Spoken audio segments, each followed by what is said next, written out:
I am so excited for today because I feel like this is where we really bring yoga to life and the 8 limbs of yoga, because Jessi and I think so differently. We see things so differently and approach life so differently, yet have been able to come to this harmonious blend of being able to work together. And it is all because of the 8 limbs of yoga.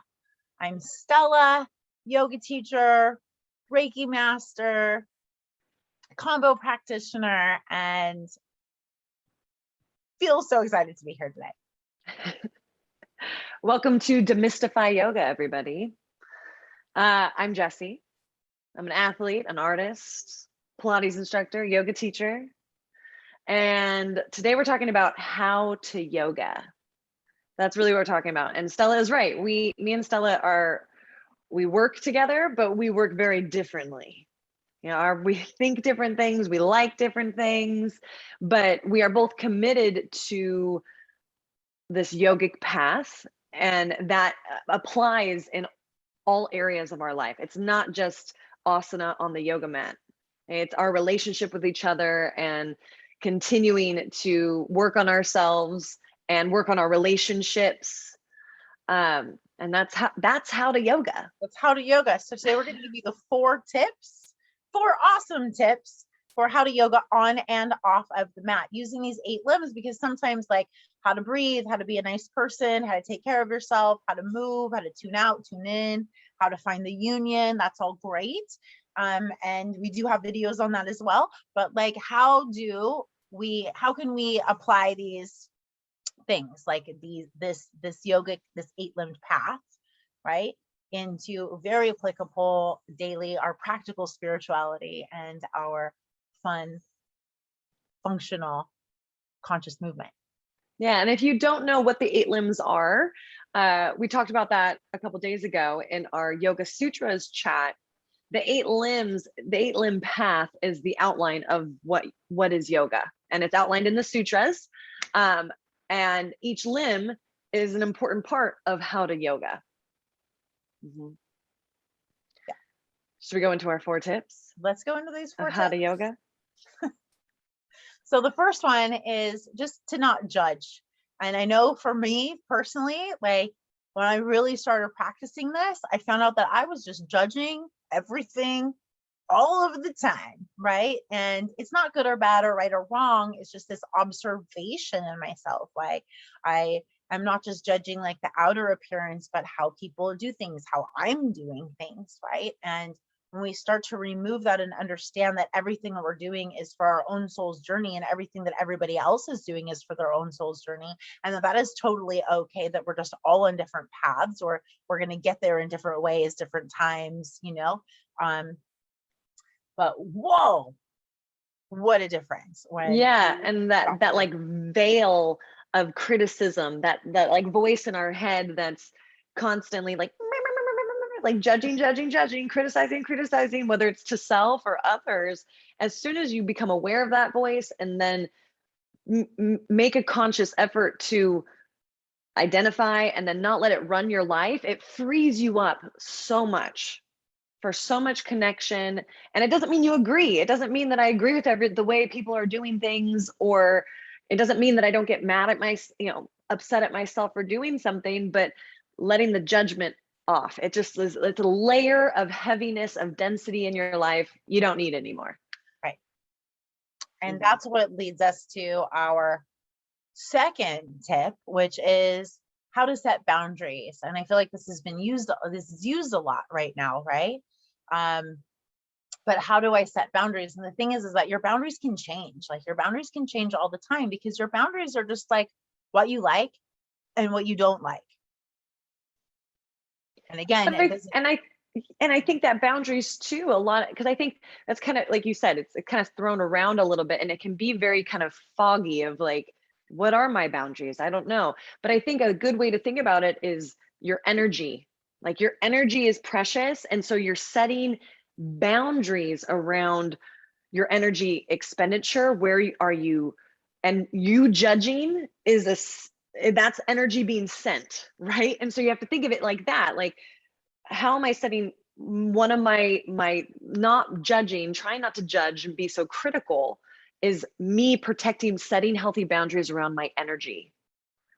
And when you use pranayama, right? When we use the pranayama, when we use the breath, and you give yourself the moment to take the breath, to realize if you're judging what your boundary is and if it feels good to you or not, then you'll be able to tune in. And that's how you use the 8 limbs, right? Or the piece of the 8 limb that is pranayama into on and off of your mat. Mm-hmm.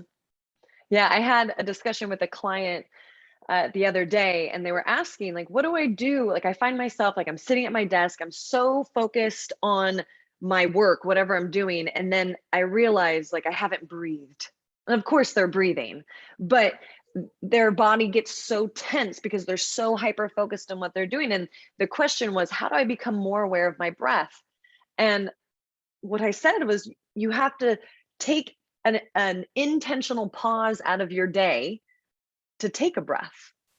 And the more you do that, the more awareness you'll have while you're doing other things. You'll have awareness of your breath while you're working, or while you're, and you'll be able to slow that breath down even while you're just, going through life. But you have to be really intentional about it at first. You got to set those boundaries, like, oh, this is a breath practice. I'm taking a breath pause. Right. And practicing is key. It doesn't mean you're going to be perfect at it, especially if you're just bringing this into your awareness, right? Like, oh, I need to breathe so many times a day, or take an intentional pause to breathe. It's practice. It's practice. And Number 3 is about listening without needing to fix it. And this relates to the limb called pratyahara, or like how to tune out like what's happening in this chaotic world. When you're able to just focus and listen without needing to fix, without giving like a result, and you're just holding space, you can tune out that need to want to fix it. Because so often, if there's something going on, like, I know I just go into like fix it mode. Okay, well, if we do this, this, and this, that's gonna like fix the issue, right? But if we can look at stuff, or we can look at our daily lives as like, well, what if I don't need to fix it? What if like this is just what it is right now, with acceptance and contentment, which is also part of our 8-limbed path. Contentment is a piece of that, called santosha. How much then again liberated we are when we can just listen to something. And then how that allows your contentment, or your happiness, or your peacefulness to really be unconditional, where it doesn't matter what's going on in the world. It doesn't matter. Your inner peace is not related to, it does not depend on conditions. So your inner contentment, satisfaction, peace, whatever you want to call it, happiness, it's protected, it's yours, and it does not depend, if there's a loud noise outside, it's not going to ruin your mood. So and that's practicing listening without the need to inject yourself into everything. Pratyahara. Withdrawal of the senses. And then number 4, go ahead, is leading with your heart, living heart-centered, chest up, shoulders down, checking in with your body, your body posture, how you hold your body. It's a big part of it, of your energy levels, of, leading with your heart. And then, making, downloading that wisdom from your heart and your body, and then your mind will figure it out. Not the other way around. We're not going to we think that, I'm going to figure it all right here. No, keep your chest up, take a breath. You'll figure it out. Yeah. I say, when in doubt, just stick your heart out, right? And that's whether that's a physical posture, like when you're in yoga class. If you're sticking your chest out, usually your shoulders will go down, right? And that the shoulder down also is where we carry so much weight of the world in our bodies. Like the 17 inches between our heart and our head can be the longest journey sometimes, right? And so if my chest is up, my shoulders are going to be down in my posture and how I'm posturing my life, right? Always leading with our heart first instead of any other part. Yeah, the geometry of your body is makes a huge impact on the way you live your life and what comes into your life. So, and that's something you can control right here. You can change your geometry. What's your shape? What's your shape? What's your shape? So if you want to leave in the comments, what's your shape today? And if you enjoy this, this is why we have a yoga school and a yoga teacher training program through Yoga Alliance. This is what we love to talk about. And you guys get us one-on-one or a group format. This is what we do. This is how we show up in the world. So happy to be able to serve you in this way. Yeah, and our yoga school, we really are here to serve people that are ready to, start to make that personal transformation, who are looking for tools that they can apply to their life. That we like to call it practical spirituality. It's practical spirituality and it's functional movement. That's what our yoga school is all about.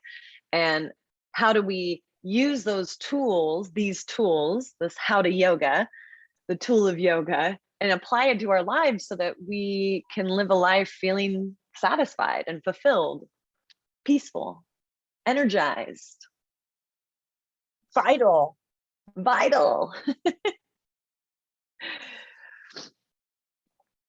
Yep. So those are our tips. So these are our tips on hatha yoga. Hatha yoga and how to demystify a yoga in your life today. And tomorrow we are going to come on one more time for this little 4-day workshop we're doing here. And tomorrow we're talking about honoring tradition and how important that is in this world of yoga. So don't forget to like and subscribe and to comment. And don't forget that we are always here for you on and off the mat, before, after, and during all of our trainings. Hope you have the best day ever. May you be in peace. Namaste.